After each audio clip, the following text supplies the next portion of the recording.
ढोल कहाँ बजा था और कैसे बजा था, मैं बताती हूँ।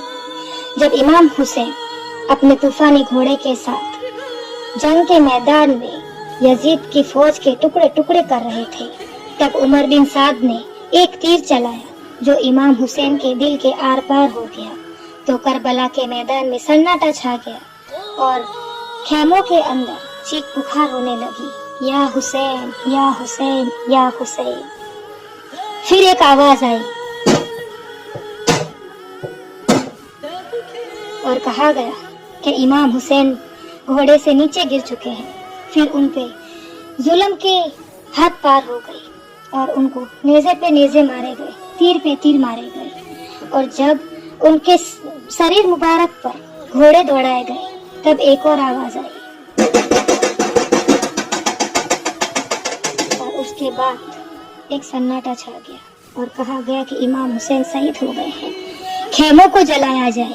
और जब खेमों को अंदर आग लगाई गई तो बीवियां अपने खेमों से बाहर आ गई और बीबी ज़ैनब ने अपना फर्ज निभाते हुए तमाम औरतों और बच्चों को खेमों से बाहर निकाला।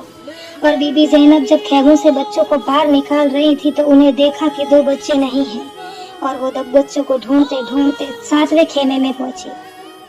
जब 7वें खेमे में जाके देखा तो दोनों बच्चे जलते हुए खेमे में सो रहे थे। बीबी ज़ैनब दौड़ के गई और उन्हें कहा कि उठो उठो उठो, खेमे जलाए जा रहे हैं, उठो खेमे जलाए जा रहे हैं, खेमों में आग लगी है, उठ जाओ। बीबी ज़ैनब ने देखा कि दोनों बच्चे मर चुके थे।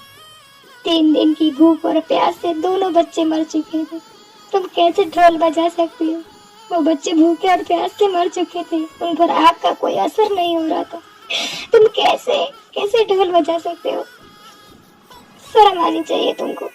उस इमाम हुसैन के खानदान को बेरहमी से मारा गया, तुम कैसे ढोल बजा सकते हो? तुम कैसे नाच सकते हो? तुम कैसे जा सकती हो? क्या ये तुम्हारे बच्चों के ऊपर बीतती तो क्या तुम ढोल बजाते?